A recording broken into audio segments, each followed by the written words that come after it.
My name's Bryson Story, and I'm a Sigma Chi at Cumberland University.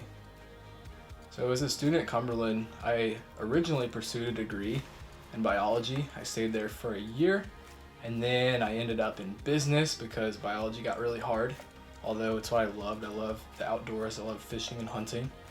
And then after that, I went back to biology, and then I finished up the rest of the 2.5 years in biology. And then I actually ended up in interdisciplinary studies, which is basically a combination of biology, business, and a few other random courses. And then I happened to graduate on time. So that was really nice, not having to spend the extra money to stay in school for a whole lot longer. And I graduated, which is what counts. Oh man, I held a lot of positions in the fraternity. So the first one I remember actually was being vice president, and I was elected that my sophomore year. We had a big turnover in the chapter. A lot of the older guys, the seniors who were holding mainly the top offices, ended up graduating, and then I took over as vice president my sophomore year. And then after that, I held positions such as Magister, which is the pledge educator. I held, oh my goodness, Brotherhood chairman, organizing Brotherhood events. We had cookouts together. We played a lot of, we did like a lot of stuff on the quad. After that, I helped out with the rush chair a little bit. What else did I do? I did a lot of stuff. Oh man, last night as an active brother, I don't honestly remember it because it seems like I'm still inactive. I live really close to campus and I'm pretty heavily involved with the chapter. However, I've been gone the past few summers working, and so as I come and go, I actually end up hanging out with brothers here and there.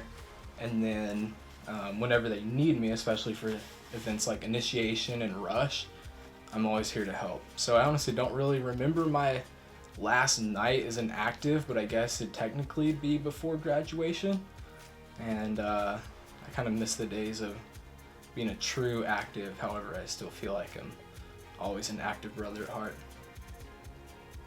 Why did you join the fraternity? Oh, so I joined the fraternity. First of all, oh man, it's kind of a long story. So the first night on campus, I actually talked to some of the brothers. Michael Burks, who actually ended up being my big brother, he was the rush chairman at the time, so he was in charge of recruitment. I met him the first day moving into the freshman dorms here on campus. What I remember about that was that I didn't really have like a group of people that I normally hung out with. I wasn't on any sports team. I wasn't a part of any clubs yet. All my friends ended up going to big schools like UT Knoxville, Chattanooga, a few went to Vanderbilt. So I didn't really have that like group of people that I really clicked with. I didn't know about anybody on campus yet. And the Sigma Chi's and Michael Burks were the ones that helped me move in my room, my freshman move-in day. And it was like a really, just kind of like a genuine group of people. And that's kind of like the first experience I remember with Sigma Chi, and that's really the initial start of what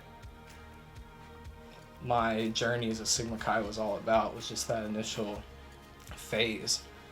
And right after that, I started learning more about the Jordan Standard, which you'll hear about in a little bit, and it's been great. It's everything I hoped it would be. The fraternity definitely helped me prepare for the workforce. In my career right now, I'm a fly fishing guide, and in that career path, I really deal with a lot of people on a very personal level. I'm with people every single day on the river with them. It's just me and them. So through that, I have to learn how to work with people of very like different personalities. And through Sigma Chi, I was able to learn how to express myself and what kind of like what I'm thinking, in a sense where I can express that to them and they're going to understand that. So that's what I have to do in my job, is be able to communicate with people of different personalities. And that's really what Sigma Chi helped me with the most, I'd say, in terms of a career aspect. I think our current state of the chapter has good bones, although there's things that we need to improve on.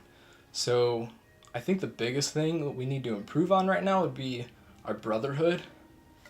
So our brotherhood is, in a sense, there's three parts of it, but brotherhood's a big one. And that's kind of what helps hold us together. There is another higher part, and then there's a lower part as well. But brotherhood is what keeps us active on campus for sure. And I think that's probably the part where we lack, although our club part of the fraternity is doing really well. And there's a few other things that we need to work on too. But I'm going to take care of that within the chapter. Ooh. Most rewarding, most difficult. Man, that was 4 years worth of stuff. Oh. I definitely remember my most difficult. So at the time I was president, and we had a lot of people who didn't get along and didn't see eye to eye, which you can expect within any social structure, within any business. And so as president, it was my job, in a sense, to reunite everybody and remind everyone what we all strive to be as a Sigma Chi, in a fraternity, on campus, just like the whole 9 yards. It was kind of, I took personal responsibility that it was my job. So I remember a chapter meeting where we had a really heart-to-heart conversation, and I basically laid it out there. I was like, guys, this is what I'm here for. You know, either stick with me. If not, I'm not gonna discredit you, but it's something that we all need to work on. And it was like a very personal conversation that I had with everybody, very publicly, with the brothers. And that was probably the most difficult time, but that difficult time definitely paid off, and the brotherhood became what it was supposed to be again. You want me to say the Jordan standard? Oh man, put me on the spot. The confidence of the founders of Sigma Chi was based upon a belief that the principles which they professed, and the ideal of the fraternity which they sought were but imperfectly realized in an organization by which they are surrounded. The standard with which the fraternity started was declared by Isaac M. Jordan to be that of admitting no man to membership in Sigma Chi who is not believed to be a man of good character, a student of fair ability, with ambitious purposes, a congenial disposition, possessed of good morals, having a high sense of honor, and a deep sense of personal responsibility. That Jordan standard is what we use to recruit new members into Sigma Chi. It's also something that I look at when I go to bed at night and when I wake up in the morning as an ideal. It's something that I'm never going to be able to fully live my life to, but it's almost like it's a standard yet an ideal. It's like a really interesting correlation that they have together. So it's always something that you can live your life based around. And it doesn't just go for someone who's a Sigma Chi or all the brothers. It's honestly just a life skills course.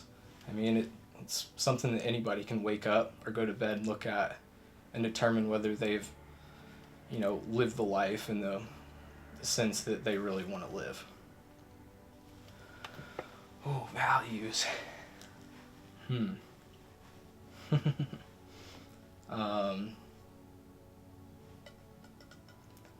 I'd say courage, because it's one that I struggle with probably the most.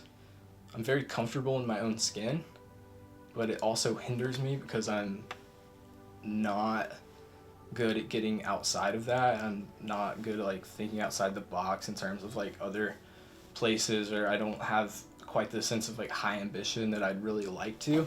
And so courage is the one that I identify with the most, and I need to remember that it's something that it's a principle that we base upon for Sigma Chi, and it's something that I should strive for, and I should be more courageous.